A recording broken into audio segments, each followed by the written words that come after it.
Assalamualaikum warahmatullahi wabarakatuh. Bagi seluruh saudaraku muslim yang dirahmati Allah, dalam sejarah dan kisah yang sering kita tahu tentang kisah para rasul, para nabi serta tugas-tugas yang harus dijalani dari perintah Tuhan dan tanggung jawabnya untuk para umatnya. Kali ini ada salah satu nabi yang tidak masuk dalam kategori rasul atau 25 nabi, akan tetapi memiliki tugas dan mujizat yang sangat luar biasa. Dia adalah Nabi Khidir. Nabi Khidir dikenal dan sering dipamahi para orang awam bahwa beliau adalah penunggu air atau sungai, yang lebih dikenal sebagai penguasa sungai ataupun lautan. Sebenarnya pemahaman seperti itu adalah kurang tepat, jadi perlu kita luruskan agar tidak terjadi kesalahpahaman. Nabi Khidir adalah sebuah gelar. Al-Khidir berarti yang hijau atau pohon hijau.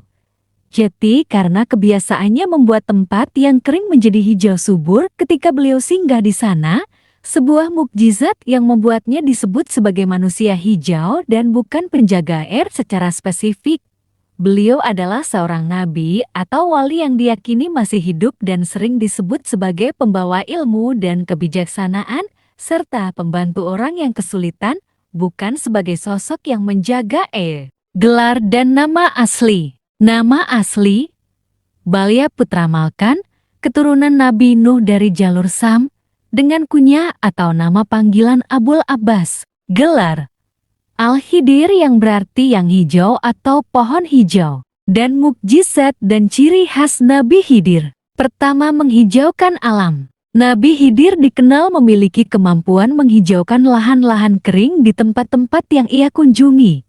Kemampuannya ini adalah dasar dari gelarnya, bukan karena ia menjaga Kedua, pembawa ilmu dan kebijaksanaan. Dalam tradisi Islam, Nabi Khidir sering digambarkan sebagai pembawa ilmu rahasia dan kebijaksanaan. 3.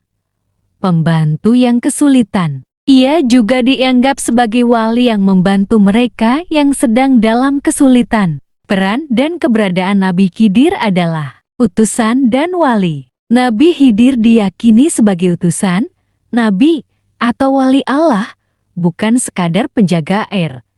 Dan banyak muslim meyakini bahwa Nabi Khidir masih hidup hingga saat ini, menjadikannya sosok yang misterius dan penuh teka-teki. Dalam kisah panjang Nabi Khidir, ada sebuah cerita tentang misteri mata air Ainul Hayat dan kisah perjalanan mencari mata air keabadian. Dalam sejarah Islam, Ainul Hayat merupakan mata air kehidupan yang berkaitan dengan kisah Nabi Khidir.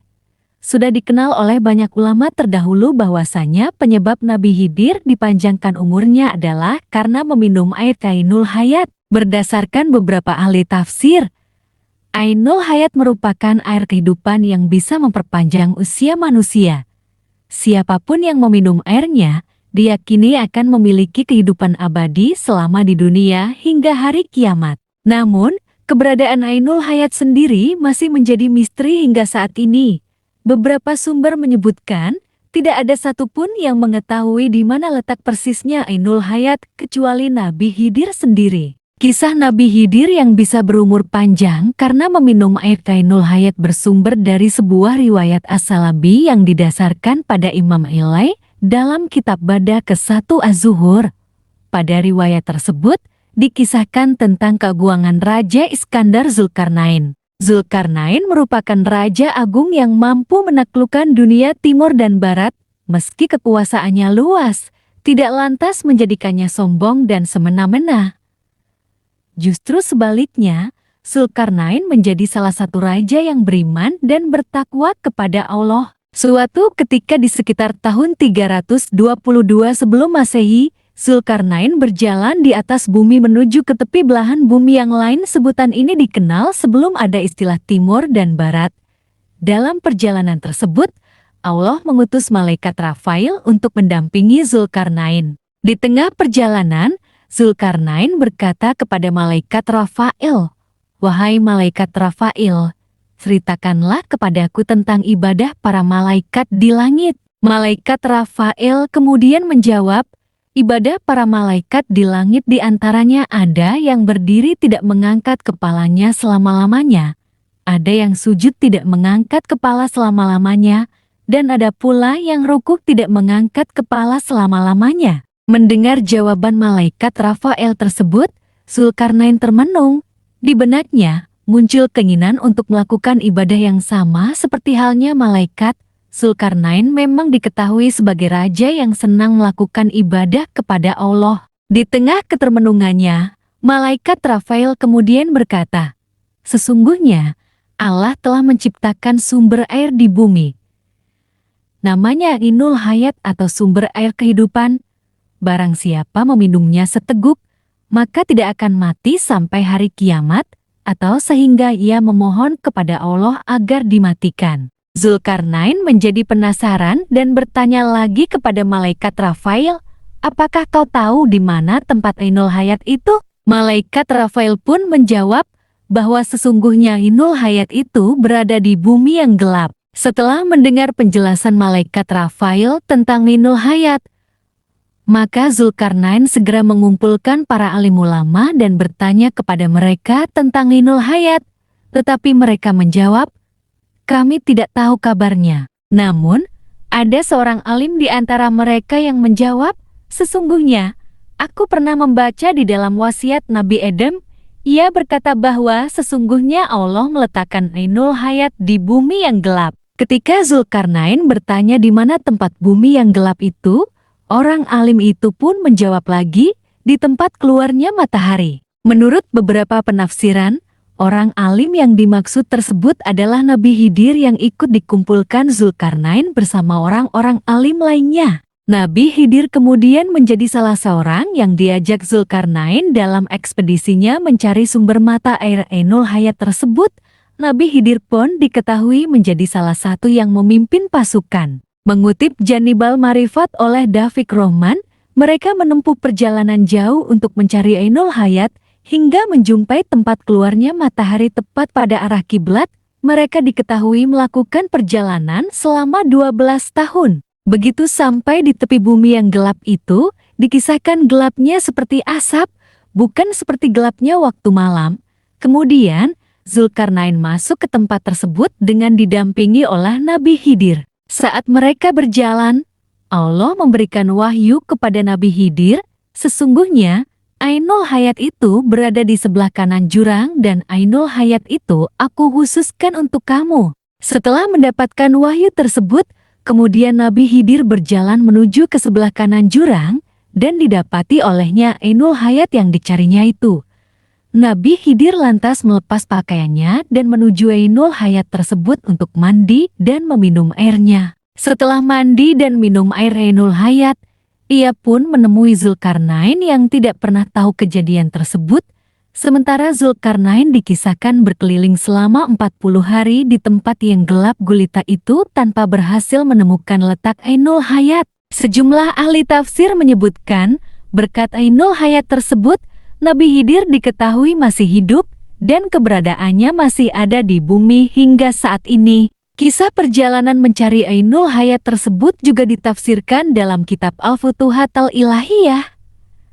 Namun, kisah ini juga memiliki beberapa penafsiran yang berbeda. Dalam tafsir An-Nasafi, disebutkan Zulkarnain pada mulanya mengetahui tentang Ainul Hayat dari kitab-kitab terdahulu bahwa salah seorang putra Sam pernah minum dari Ainul Hayat lalu dia hidup abadi hingga hari kiamat. Penafsiran itu berbeda dengan tafsir mengenai Zulkarnain yang mengetahui tentang Ainul Hayat dari malaikat Rafael dan Nabi Khidir. Pada dasarnya, tidak ada hadits sahih perihal kepergian Zulkarnain dan Nabi Khidir dalam mencari Ainul Hayat.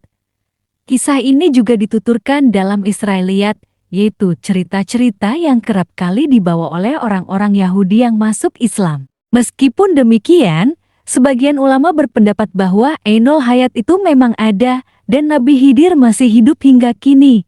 Di antara ulama-ulama tersebut yang mempercayai tentang ini, yaitu As-Suyuti dalam kitab Hasais, Wabin Al-Munabi dalam Al-Mubtada, Imam Nawawi, dan lainnya. Di dalam kisah panjang Nabi Khidir adalah guru Nabi Musa. Karena mujizatnya yang luar biasa, sehingga Nabi Musa pun datang berguru kepadanya. Pada suatu masa, Nabi Musa adalah seorang nabi yang telah diangkat Allah untuk memimpin Bani Israel. Beliau terkenal dengan ilmu yang luas, kecerdasan yang tinggi, serta kedekatannya kepada Allah. Suatu ketika, setelah menyampaikan ajaran kepada kaumnya, salah seorang dari Bani Israel bertanya kepadanya, "Wahai Musa, adakah manusia di muka bumi ini yang lebih alim darimu?" Musa menjawab dengan keyakinan, "Tidak ada." Jawaban itu lahir bukan karena kesombongan, melainkan karena menurut pengetahuan beliau, dialah yang paling banyak menerima wahyu langsung dari Allah.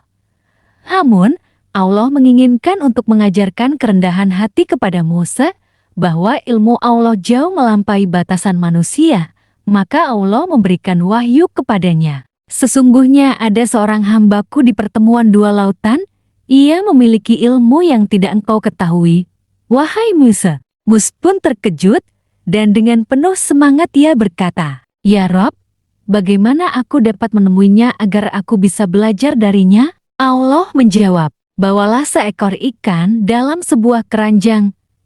Jika engkau kehilangan ikan itu, disitulah engkau akan bertemu dengannya." Maka berangkatlah Nabi Musa bersama seorang pemuda bernama Yusha bin Nun, seorang murid sekaligus pelayan yang setia. Mereka membawa bekal termasuk seekor ikan yang telah dimasukkan ke dalam wadah. Mereka berjalan jauh menelusuri gurun dan menyusuri jalan yang panjang hingga sampai di sebuah tempat di tepi lautan. Karena kelelahan, Musa dan Yusha beristirahat di sebuah batu besar. Saat mereka tertidur, ikan yang mereka bawa itu hidup kembali dengan izin Allah, lalu melompat keluar dari keranjang dan meluncur ke laut, meninggalkan jejak seperti terowongan air yang membelah ombak. Yusha melihat peristiwa itu, tetapi ia lupa menceritakannya kepada Musa. Keesokan harinya, mereka melanjutkan perjalanan lebih jauh hingga merasa lelah sekali.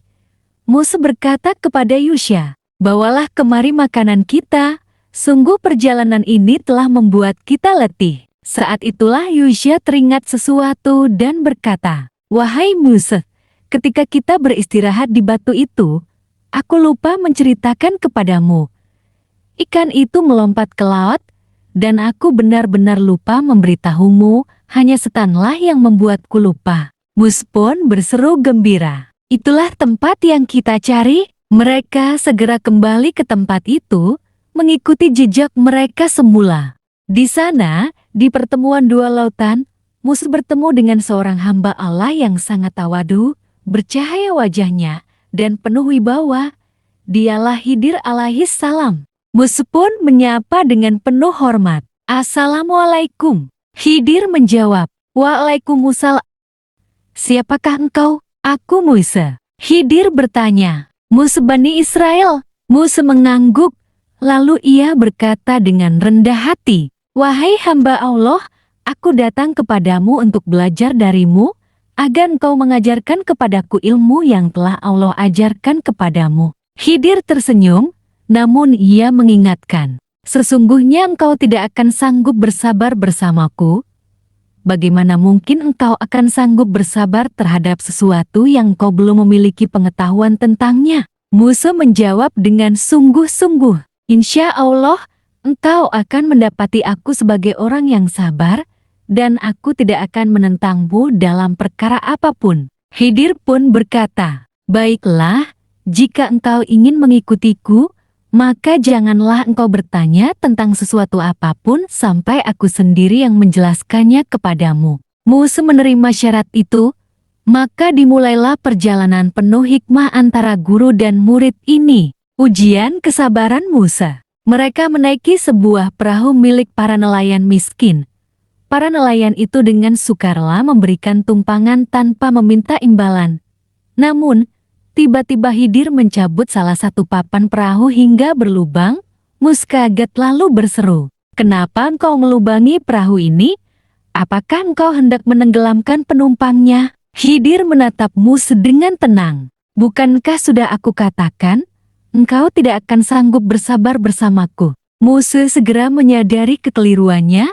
Ia berkata, "Maafkan aku, jangan hukum aku karena kelupaanku." Mereka pun melanjutkan perjalanan. Tak lama, mereka bertemu dengan seorang anak kecil yang masih suci dan tidak berdosa. Tiba-tiba, Khidir membunuh anak itu. Musa terkejut luar biasa. Ia berseru keras, "Mengapa engkau membunuh jiwa yang bersih tanpa alasan yang benar? Sungguh ini perbuatan yang sangat mungkar." Khidir menatapnya dengan sabar. "Bukankah sudah aku katakan kepadamu, engkau tidak akan sanggup bersabar bersamaku?" Musa menunduk malu, tetapi ia masih ingin melanjutkan. "Baiklah, jika setelah ini aku bertanya lagi, janganlah engkau izinkan aku menyertamu. Engkau telah mendapatkan alasan dariku." Mereka pun melanjutkan perjalanan lagi. Sampailah mereka ke sebuah perkampungan. Penduduk desa itu bersikap kasar, enggan menjamu mereka, bahkan tidak mau memberikan makanan. Namun, Khidir justru memperbaiki sebuah dinding rumah yang hampir roboh di desa itu. Melihat itu, Musa berkata, "Andai engkau mau, engkau bisa meminta upah dari pekerjaanmu itu." Khidir lalu menoleh kepadanya. "Ini adalah saat berpisah antara aku dengan engkau. Namun sebelum itu, akan aku jelaskan rahasia di balik apa yang engkau tidak sanggup bersabar terhadapnya."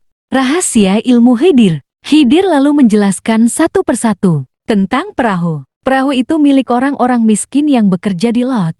Di hadapan mereka ada seorang raja zalim yang merampas setiap perahu yang bagus. Dengan aku melubanginya sedikit, perahu itu tampak rusak dan tidak jadi dirampas, sehingga mereka tetap bisa mencari nafkah. Tentang anak kecil, anak itu, jika dibiarkan hidup, kelak akan menjadi anak durhaka yang membuat orang tuanya sesat dari jalan Allah. Maka Allah menggantinya dengan anak yang lebih suci, yang akan membawa kedua orang tuanya kepada kebaikan. Tentang dinding. Dinding itu milik dua anak yatim di kota itu. Di bawahnya tersimpan harta peninggalan ayah mereka yang saleh. Allah menghendaki agar dinding itu tetap tegak sampai anak-anak itu dewasa dan mampu mengambil harta tersebut sebagai rahmat dari Allah. Khidir menutup penjelasannya. "Itulah penjelasan dari apa yang engkau tidak mampu bersabar terhadapnya." Setelah itu, mereka pun berpisah dengan penuh hormat. Musa pulang dengan ilmu dan hikmah baru, menyadari bahwa ilmu Allah tidak terbatas dan manusia harus senantiasa rendah hati. Hikmah dari kisah Musa dan Khidir. Ilmu manusia terbatas, sedangkan ilmu Allah meliputi segala sesuatu. Kerendahan hati adalah kunci untuk mendapatkan ilmu baru. Tidak semua peristiwa yang tampak buruk benar-benar buruk, bisa jadi ada rahasia kebaikan di baliknya. Sabar adalah syarat utama dalam menuntut ilmu.